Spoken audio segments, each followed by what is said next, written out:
आज इस सभागार में आए हुए सभी सम्मानित अतिथिगण एवं कार्यक्रम सहज योजकों, आप सभी का हार्दिक अभिनंदन।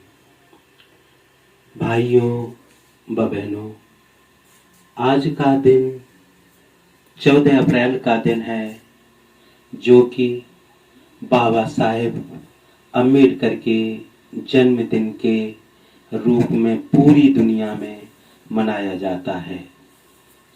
इस दिवस को समानता दिवस व ज्ञान दिवस के रूप में भी मनाया जाता है। महापुरुषों सूबेदार रामजी राव सकपाल महाराष्ट्र के रत्नागिरी जिले के अंबावड़े गांव के मूल निवासी थे। सन 1891 में मिलिट्री हेडक्वार्टर महू में तैनात थे। 14 अप्रैल 1891 में उदयमान सूरज माता भीमाबाई की कोख से एक बालक का जन्म हुआ, जो कि डॉक्टर भीमराव अंबेडकर के नाम से जाने जाते हैं। बालक भीम 5 वर्ष के हुए तो पिता सूबेदार रामजी राव सकपाल उन्हें एक ब्राह्मण प्रिंसिपल के स्कूल में लेकर गए। प्रिंसिपल साहब सुंदर बालक को देखकर खुश हुए। उन्होंने प्रवेश पत्र भरना शुरू किया। जाति के कॉलम में लिखने के लिए जात पूछी। रामजी राव सकपाल ने बड़े संकोच से कहा, महार, उस समय अछूतों के लिए शिक्षा के द्वार बंद थे। प्रिंसिपल ने गुस्से से प्रवेश पत्र के टुकड़े टुकड़े कर दिए और चपरासी को बुलाकर आदेश दिया कि इसको धक्के देकर बाहर निकाल दो। इसकी इतनी हिम्मत कैसे हुई यहां तक आने की? चपरासी ने आदेश का तुरंत पालन किया और रामजी राव सकपाल को धक्के दे देकर बाहर निकालने लगा। विवश बालक भीम कभी अपने पिता की ओर भागकर पिता को बचाने का प्रयास करता, तो कभी स्कूल के दरवाजे की ओर भागता। इस बीच बचाव में बालक भीम स्कूल की सीढ़ियों से मुंह के बल बाहर जा गिरे, जिससे उनका मुंह लहूलुहान हो गया। इस निर्दयी घटना से भीमराव के माता पिता बहुत दुखी हुए। उसके बाद बालक भीम को एक अंग्रेज के स्कूल में दाखिला दिलाने के लिए लेकर गए।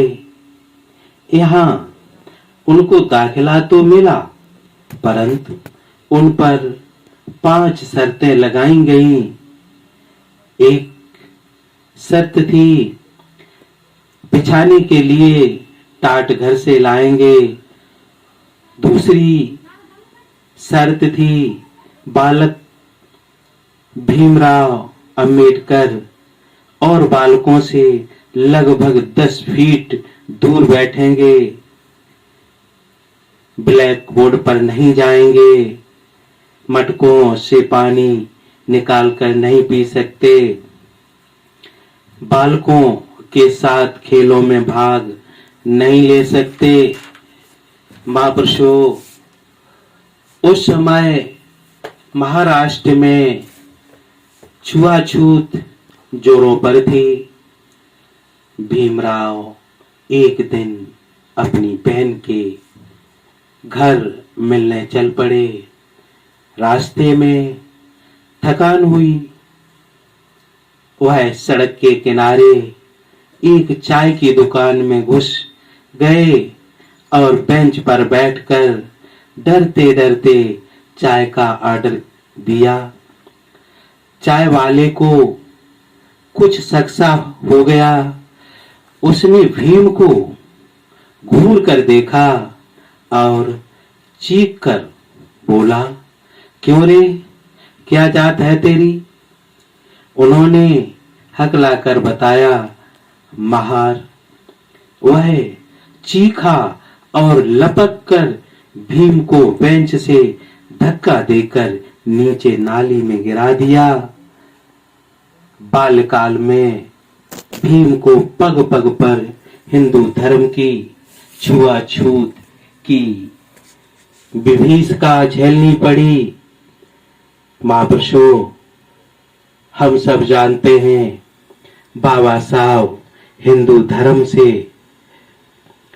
बहुत ज्यादा हट करने लगे थे, क्योंकि जीवन में हिंदू धर्म ने जगह जगह पर उनको पीड़ा दी। इसीलिए बाबा साहब ने कहा था, हिंदू धर्म में पैदा हुआ, ये मेरे बस की बात नहीं थी। हिंदू धर्म में मरूंगा नहीं, ये हमारे बस की बात है। बाबा साहब को अपने जीवन में छुआछूत के कारण अनेक कठिनाइयों का सामना करना पड़ा। इसीलिए उन्होंने अपना पूरा जीवन ही दलितों के उत्थान के लिए समर्पित कर दिया। बल्कि उन्होंने समानता के लिए संघर्ष किया। उनका मानना था जात पात छुआछूत और भेदभाव के कारण समाज का एक वर्ग लगातार पिछड़ता जाएगा। बाबा साहब बैरिस्टर के रूप में लौटकर भारत आए। छुआछूत ने पीछा नहीं छोड़ा। भांत भांत की कठिनाइयों के होते हुए भी बाबा साहब एक वकील के रूप में पांव जमाने लगे। बाबा साहब के पास एक बहुत ही महत्वपूर्ण केस आया।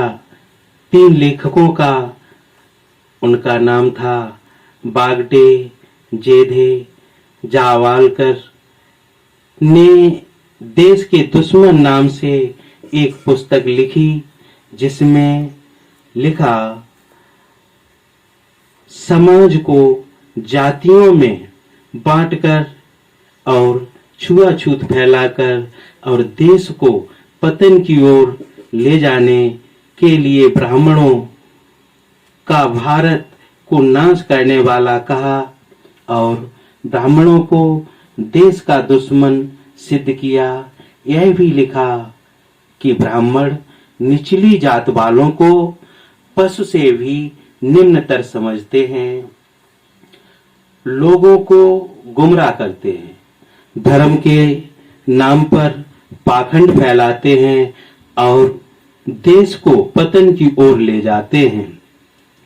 इस पर पूना के 5 ब्राह्मणों ने लेखकों पर मानहान का केस दायर किया था।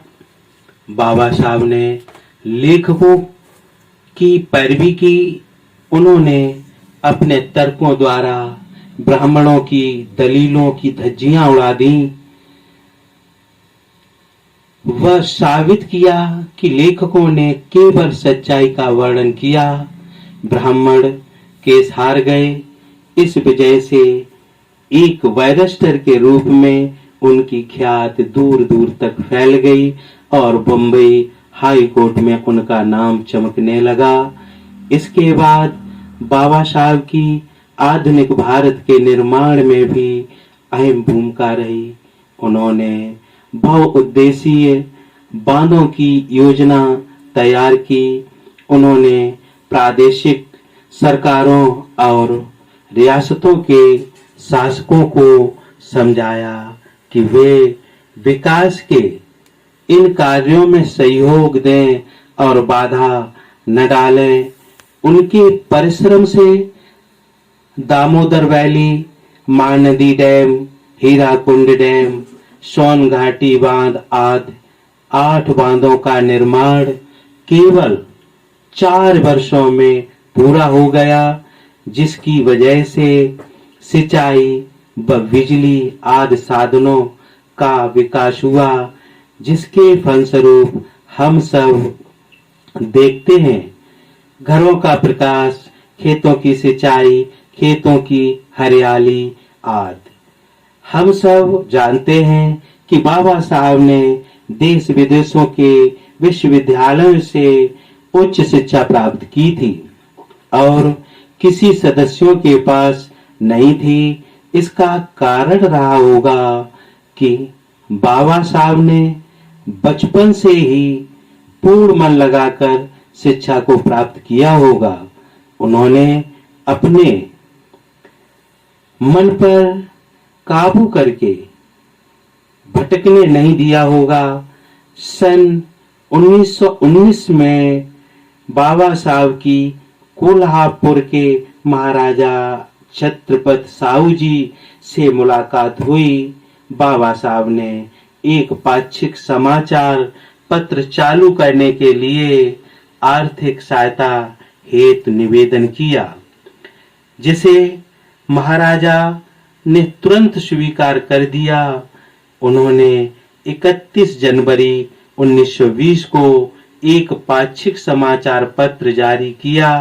इसका नाम मूक नायक अर्थात गुओं का नेता पहले ही अखबार का लक्ष्य लिखा कि भारत असमानता का घर है और हिंदू समाज एक बहुमंजिली मीनार की तरह है, जिसमें न तो कोई सीढ़ी है और न ही कोई दरवाजे हैं। जो जिस मंजिल पर जन्मा है उसी में मरेगा।